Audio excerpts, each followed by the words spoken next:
هذه إذاعة إرنا. المستمعات الكريمات والمستمعين الكرام متابعي إذاعة أرينا حيثما كنتم وحيثما يصلكم بثنا، أهلا ومرحبا بكم في مستهل البرنامج العربي لهذا اليوم الاثنين 4 من أكتوبر. كما عودناكم مستمعات الكريمات ومستمعي الكرام، نستهل برنامجنا معكم ابتداء بنشرة للأخبار، ثم نقدم لكم حلقة جديدة من برنامجكم الأسبوعي تعليق على الحدث، ونخصص الجزء الأول منها لتناول الذكرى 7 لكارثة لامبيدوزا. أما في الجزء الثاني فنقدم لكم نبذة تعريفية ومقال للأستاذ علي محمد صالح حول أمير الكويت الراحل الشيخ صباح الأحمد الجابر الصباح. قبل ذلك مستمعات الكريمات ومستمعي الكرام، أقدم لكم نشرة للأخبار فيما يلي أبرز عناوينها. حلول الذكرى 7 لكارثة لامبيدوزا الشهيرة. البيت الأبيض يؤكد إصابة الرئيس الأمريكي بفيروس كورونا. الولايات المتحدة وتونس توقعان اتفاقا عسكريا لمدة 10 سنوات. وأخيرا منظمة الصحة العالمية تعرب عن قلقها من تعامل دول العالم مع فيروس كورونا. كانت مستمعات الكريمات ومستمعي الكرام تلكم عناوين النشرة، وهاكم تفاصيلها من إذاعة إرينا. إذاعة إرينا، صوت مستقل لإريتريا. حلت يوم أمس الأحد 3 من أكتوبر ذكرى كارثة لامبيدوزا الشهيرة، والتي راح ضحيتها 360 مهاجرا إريتريا في عام 2013. وتعتبر كارثة لامبيدوزا واحدة من مآسي الهجرة والسياسات التي تتبعها الحكومة في أسمرة، والتي لا زالت تدفع بالمئات إلى فم الموت في الصحاري والبحار. وكان موقف الحكومة الإريترية من الكارثة مخزيا، حيث أشارت وسائل الإعلام الإريترية حينها إلى أن ضحايا الكارثة هم من الأفارقة. للمزيد حول هذه المناسبة تابعوا معنا حلقة اليوم من برنامج تعليق على الحدث. قال الرئيس الأمريكي دونالد ترامب أنه وزوجته أصيبا بفيروس كورونا، وأنهم بدأ فترة الحجر الصحي. وأعلن دونالد ترامب البالغ من العمر 73 عاما، وهي الفئة العمرية الأكثر تأثرا بالمرض، إصابته في تغريدة له على تويتر قال فيها: سنعبر هذه المرحلة سويا. وجاءت إصابة ترامب وزوجته بعد الإعلان عن إصابة هوب هيكس، إحدى أقرب مساعديه بالفيروس. وتعد هيكس مستشارة الرئيس البالغة من العمر 31 عاما أقرب شخص في دائرة ترامب يصاب بالفيروس. وقع وزير الدفاع الأمريكي مارك إسبر يوم الثلاثاء الماضي اتفاقا مع نظيره التونسي للتعاون العسكري والأمني مع تونس لمدة 10 سنوات. وقال وزير الدفاع الأمريكي الذي قام بجولة مغاربية بأن الاتفاق يهدف إلى تعزيز قدرات تونس في مكافحة الإرهاب وتعزيز قدراتها في حماية مياهها الإقليمية وموانئها، إضافة إلى حدودها مع ليبيا. وكانت الولايات المتحدة الأمريكية قد اعتمدت تونس كأهم الحلفاء لها خارج نطاق منظمة الناتو، ولم تكشف وسائل الإعلام التونسية تفاصيل الاتفاق العسكري بين البلدين. عرب مسؤولو إقليم الشرق المتوسط في منظمة الصحة العالمية عن قلقهم من تزايد أعداد الإصابات والوفيات بسبب فيروس كورونا المستجد. وقال المدير الإقليمي للمنظمة الدكتور أحمد المنظري أن الجائحة أظهرت أن تأهب العالم للاستجابة دون المستوى المطلوب بكثير، بينما المنظمة لا ترى أي نهاية للجائحة تلوح في الأفق حتى الآن، حيث لا يزال سريان المرض شديدا في العديد من البلدان، ولا يزال معظم الناس عرضة للإصابة. وخلال مؤتمر صحفي افتراضي شارك فيه المنظري والدكتور أراش رشيديان مدير قسم العلوم والمعلومات، والدكتورة نادية طلب المستشارة الإقليمية للأمراض، قال المشاركون أن سريان المرض لا يزال شديدا في بعض البلدان، وأن معظم الناس لا يزالون عرضة للإصابة.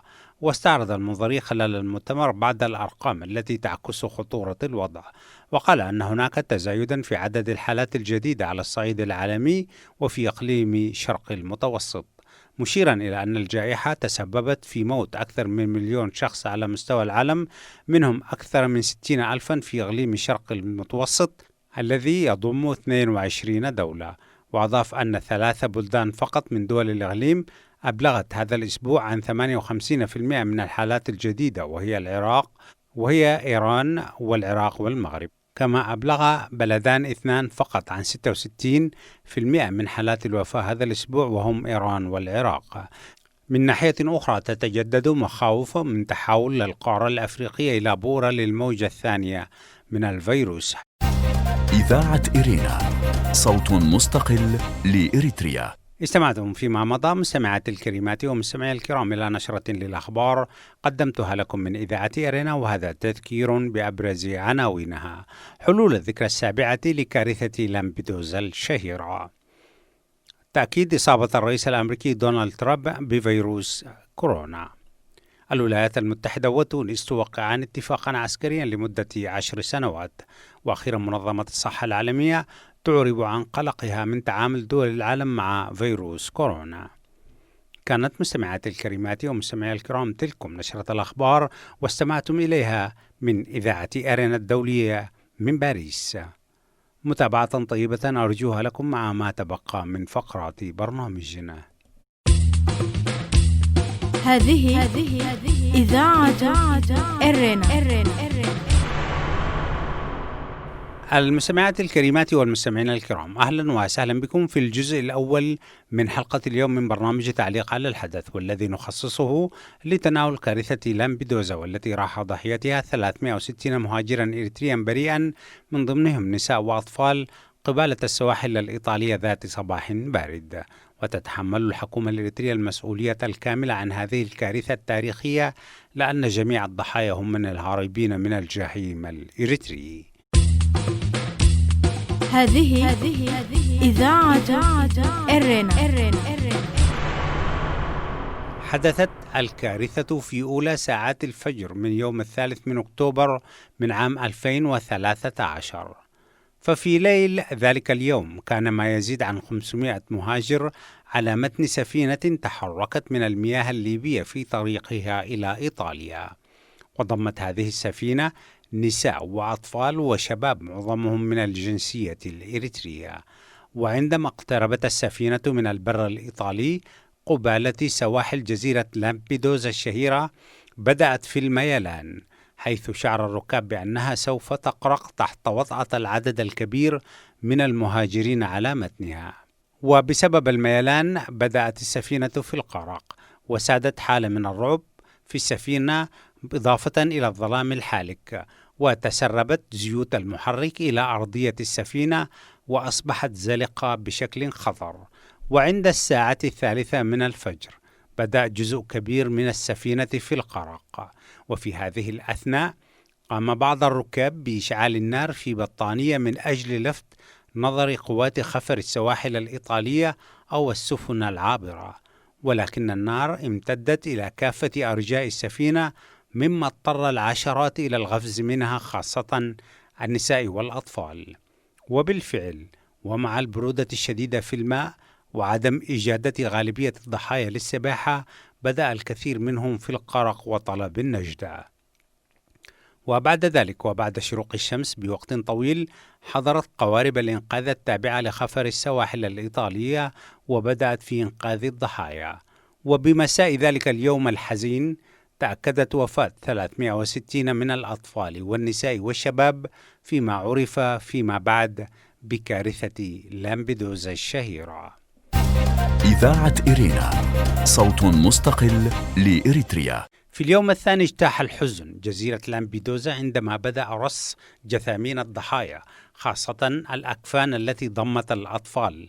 وأصيب العالم بصدمة قاسية. وأعلنت إيطاليا الحداد، وتحدث باب الكنيسة الكاثوليكية طالبا الصلاة على أرواح الضحايا. في نفس الوقت قامت وسائل الإعلام الإريترية بنشر خبر يقول بأن ضحايا الكارثة هم من اللاجئين الأفارقة.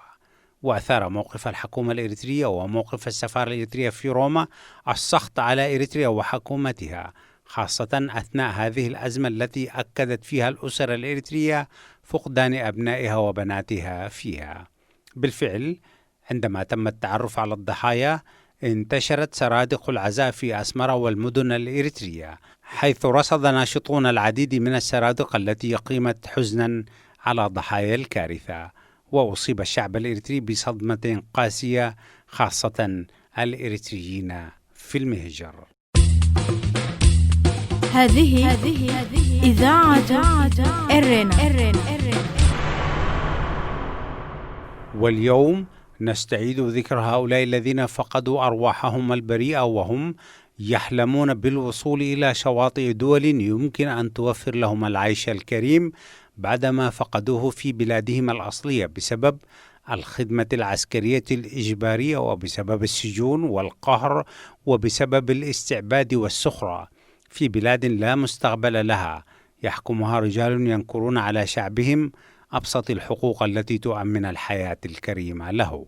وللأسف لا زالت الصحاري والبحار تبتلع العشرات بل المئات من الإريتريين كل يوم، ولا زالت معسكرات اللاجئين في ليبيا وتونس واليونان وتركيا وإيطاليا تضم المئات من الذين هربوا من الجحيم الإريتري، ولا يزالون يحلمون بمنزل دافئ حيث لا يطرق الباب عسكري من أجل أخذ أم أو أب أو ابن إلى دهاليز السجون ومعسكرات الصخرة، وبحثا عن الأمن والأمان الذي فقدوه في بلادهم ومساقط رؤوسهم.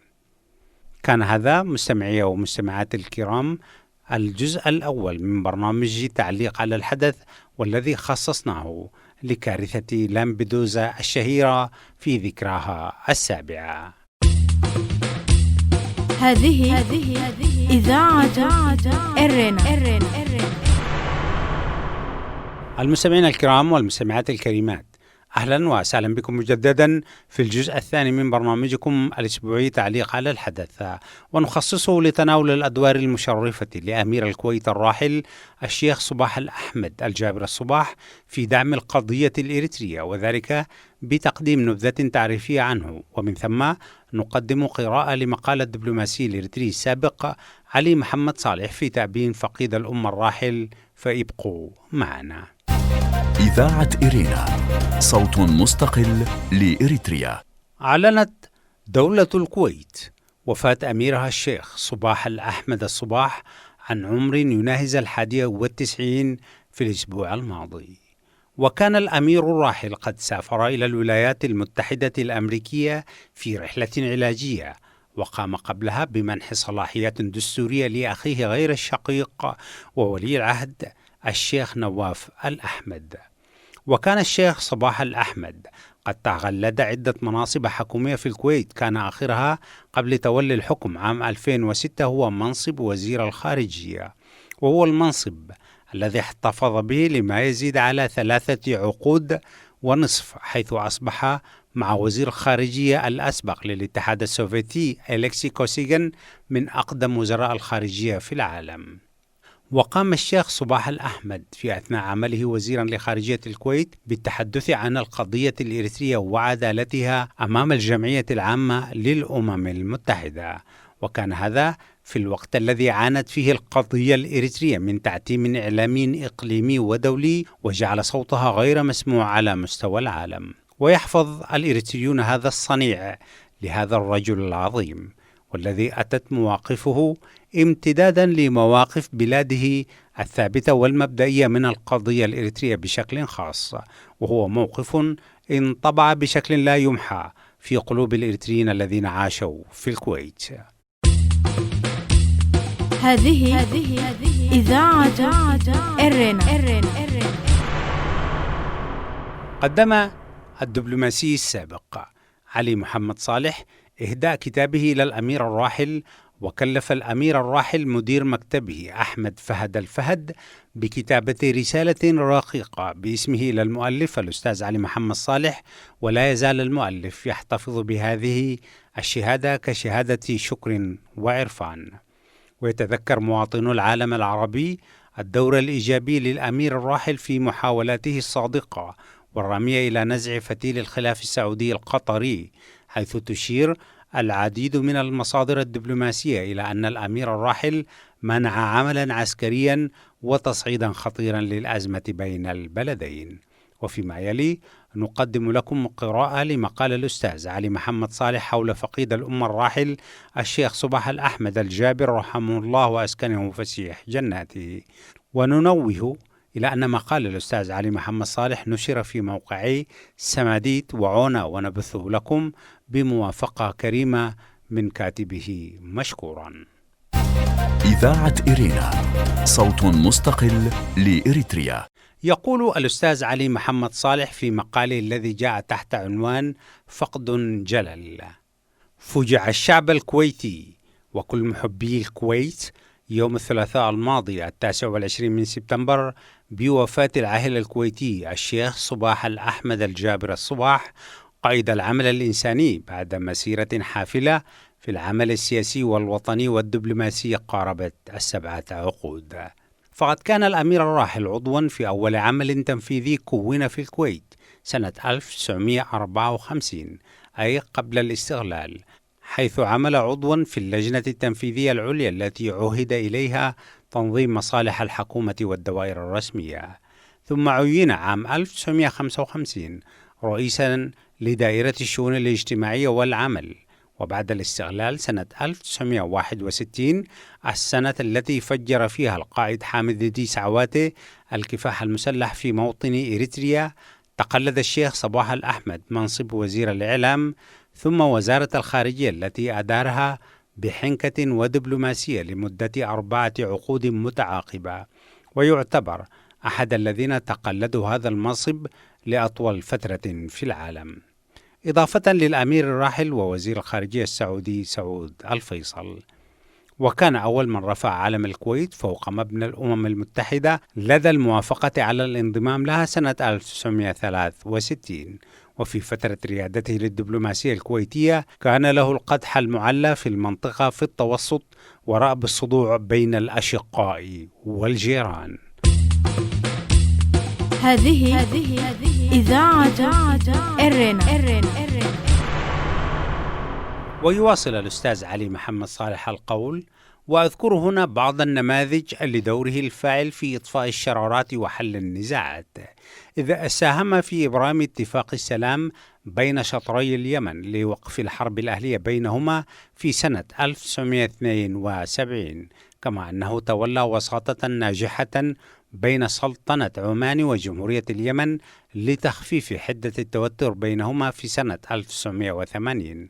وقبل ذلك شارك في جهود تسوية الصراع المسلح الذي اندلع بين الجيش الأردني وفصائل منظمة التحرير الفلسطينية عام 1970.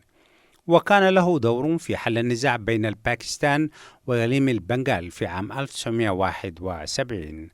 وللشيخ صباح الأحمد مواقف مشرفة تجاه القضية الإريترية، حيث كان للدبلوماسية الكويتية الموقف الواضح والجلي من القضية الإريترية التي اعتبرتها دولة الكويت قضية عادلة. ومن أهم مواقف الأمير الراحل تبنيه مناقشة القضية الإريترية في إحدى جلسات الجمعية العامة وعرضها في المحافل الدولية كقضية عادلة. هذا الموقف الشجاع أضاف بريقا للقضية وزاد البعد الدولي إلى بعدها الإقليمي. بالإضافة إلى ذلك كان يستقبل قادة الثورة الإريترية أثناء زياراتهم لدولة الكويت، وكان يستمع إليهم باهتمام ويؤكد في كل مرة على مواقف الكويت الملتزمة تجاه القضية الإريترية.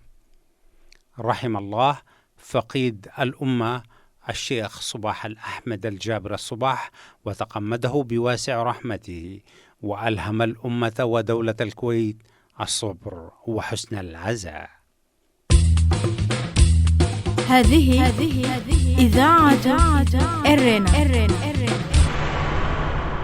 كان هذا مستمعاتي الكريمات ومستمعي الكرام الجزء الثاني من برنامج تعليق على الحدث، وخصصناه لتناول مآثر الأمير الراحل الشيخ صباح الأحمد الصباح الذي غادر دنيانا الفانية في الأسبوع الماضي.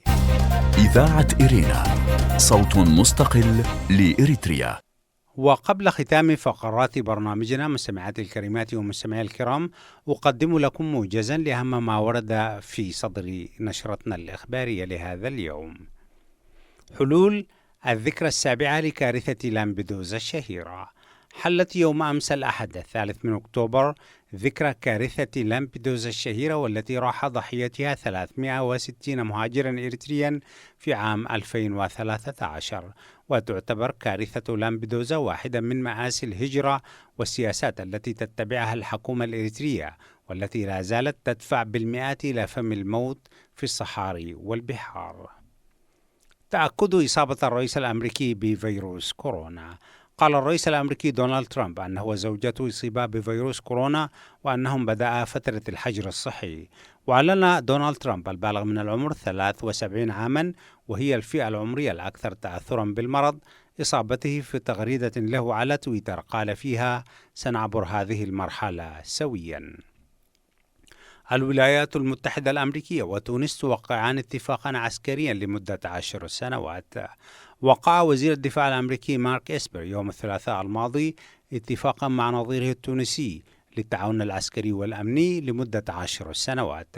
وقال وزير الدفاع الأمريكي الذي قام بجولة مغاربية بأن الاتفاق يهدف إلى تعزيز قدرات تونس في مكافحة الإرهاب وتعزيز قدراتها في حماية مياهها الإقليمية وموانئها، إضافة إلى حدودها مع ليبيا. منظمة الصحة العالمية تعرب عن قلقها من تعامل دول العالم مع فيروس كورونا. أعرب مسؤولو إقليم شرق المتوسط في منظمة الصحة العالمية عن قلقهم من تزايد أعداد الإصابات والوفيات بسبب فيروس كورونا المستجد. وقال المدير الإقليمي للمنظمة الدكتور أحمد المنظري أن الجائحة أظهرت أن تأهب العالم للاستجابة دون المستوى المطلوب بكثير، بينما المنظمة لا ترى أي نهاية للجائحة تلوح في الأفق حتى الآن، ولا يزال معظم الناس عرضة للإصابة كما قال. كان هذا مستمعاتي الكريمات ومستمعي الكرام موجزا لأهم ما ورد في صدر نشرتنا الإخبارية لهذا اليوم، وبه نكون وإياكم قد وصلنا إلى نهاية فقرات برنامجنا. وقبل الختام أذكركم دوما بأنكم يمكنكم الكتابة إلينا والتواصل معنا على البريد الإلكتروني arabicarena@gmail.com. وحتى الملتقى بكم مجددا مستمعاتي الكريمات ومستمعي الكرام في حلقة جديدة من برنامج تعليق على الحدث والبرامج الأخرى لإذاعة إيرينا. لكم تحياتي محدثكم فتح عثمان، وتحياتي زملائي في الاستوديوهات الرئيسية للإذاعة في باريس، ودمتم في رعاية الله وحفظه وأمانه. هذه إذاعة إيرينا.